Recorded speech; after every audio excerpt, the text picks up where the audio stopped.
Neck and shoulder வந்து ஒரு 6 மாதமாகவே ரொம்ப பெயினாக இருக்குது. இது தூக்கிறது இவ்வளோ தான் தூக்க முடியுது. அதுக்கு மேலே தூக்கினா வலி ரொம்ப பயங்கரமாக இருக்கும்.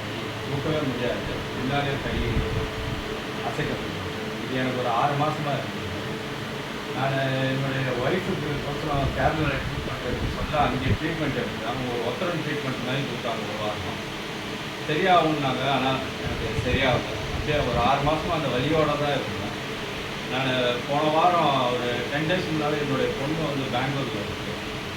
அது அவங்க வந்து ஆர்த்தோ டாக்டர் கிட்ட இருக்குங்க. அப்போ டாக்டர் எக்ஸ்ரே எடுத்து பார்த்துட்டு இது வந்து உங்களுக்கு எல்லாம் ஃபுல்லாக இது டைட்டாக பிடிச்சின்னு இருக்குது. நீங்கள் இது லேசர் ட்ரீட்மெண்ட்லேயே வந்து லேசர் ஃபிசியோதெரப்பி அது பண்ணணும். அது பண்ணிங்கன்னா சரியாயிடும். ஒரு 10 டேஸ் பண்ணணும். பண்ணால் ஓரளவுக்கு இதுவாகும் அப்படின்னு. சரி, நான் அங்கேருந்து அப்படியே சென்னையிலுக்கு வந்துட்டேன். நான் ஒரு நாள் தான் இருக்கேன். அதுக்கப்புறம் நான் இங்கே வந்து நிறைய பேர் கையில் விசாரித்தேன். அந்த லேசர் ஃபிசியோதெரப்பி எங்கே இருக்குதுன்னா எனக்கு பெரம்பூர் ஏரியா. பெரம்பூர் ஏரியாவில்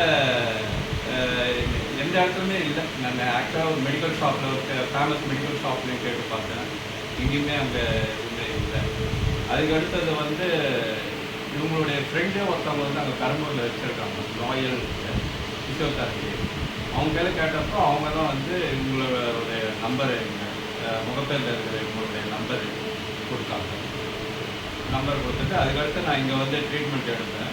உடனே வந்தவுடனே எனக்கு வந்து அந்த எக்ஸ்ரேவும் அந்த டாக்டருடைய ப்ரிஸ்கிரிப்ஷன் பார்த்துட்டு எனக்கு உடனே இம்மிடியேட்டாக ட்ரீட்மெண்ட் ஆரம்பிச்சிட்டாங்க. நான் ஆக்சுவலாக வந்து ஒரு டீட்டெயில் கேட்டு போகலான்னு வந்தேன். ஆனால் இன்னையிலேருந்தே நீங்கள் ட்ரீட்மெண்ட் ஆரம்பிச்சுடுங்க அப்படின்னு சொல்லி எனக்கு ட்ரீட்மெண்ட் ஆரம்பித்தாங்க. ட்ரீட்மெண்ட் ஆரம்பித்து எனக்கு அந்த லேசர் ட்ரீட்மெண்ட்டு ப்ளஸ் வந்து அல்ட்ராசானிக்கு ப்ளஸ்ஸு ஐஎஃப்டி இந்த 3 ட்ரீட்மெண்ட்டுமே கொடுத்து அது லேசர் ட்ரீட்மெண்ட்டு எப்படி அந்த வலிக்கு தகுந்த மாதிரி எத்தனை நாளைக்கு ஒரு தடவை கொடுக்கணுமோ அதுக்கு ஏற்ற மாதிரி வலி குறைஞ்சிருக்கா ஏறி இருக்கா என்னான்னு பார்த்து அந்த 10 நாளும் வந்து எனக்கு அந்த ட்ரீட்மெண்ட்டு கொடுத்தாங்க. ஒவ்வொரு நாளும் அந்த மூமெண்ட்டினுடைய இது வந்து கொஞ்சம் அதிகமாகினே போச்சு. கொஞ்சம் அதிகமாக தூக்க முடிஞ்சுது. அதுக்கப்புறம் எனக்கு இப்போ நான் ஒரு 10th டேயில் இப்போ இருக்கிறேன். இப்போ நல்லா என்னால் வந்து நல்லா காது வரலாம், நல்லா பின்னால் வரலாம், இப்போ நல்லா எடுத்துன்னு போக முடியுது. வலியும் ஓரளவுக்கு இல்லை, குறைஞ்சிருக்குது. நல்லாவே குறைஞ்சிருக்கு வலியும். வலி இருந்ததுனால அதுக்கேற்ற மாதிரி அந்த ட்ரீட்மெண்ட் அவங்க வந்து இந்த ஒத்தடம் ட்ரீட்மெண்ட்டு மாதிரி கொடுத்துக்கிறாங்க. ஒரு இது மாதிரி அதுக்கு மிளகு ஃபேக்ஸு அந்த ஒத்தடம் அதை ஹீட் பண்ணி அந்த ஒத்தடம் வந்து அவங்களுடைய அசிஸ்டண்ட் ஒருத்தவங்க இருக்காங்க. அவங்களும் நல்லா ஹீட் பண்ணி அதுக்கேற்ற மாதிரி நல்லா அவங்களும் ட்ரெயின்டப் பீப்புள் மாதிரி தான் இருக்காங்க. நல்லா எக்ஸசைஸ்லாம் நல்லா பண்ணி கொடுத்தாங்க.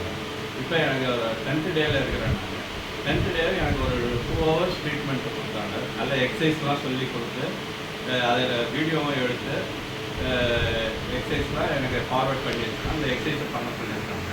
சப்போஸ் உங்களுக்கு பெயின் அதிகமாக இருந்தது, உங்களுக்கு எதுவாக இருந்ததுன்னா ஒரு 3 days ஒரு தடவை 4 days ஒரு தடவை வந்து ஒரு ரிவ்யூ மாதிரி வந்து பார்க்கணும்.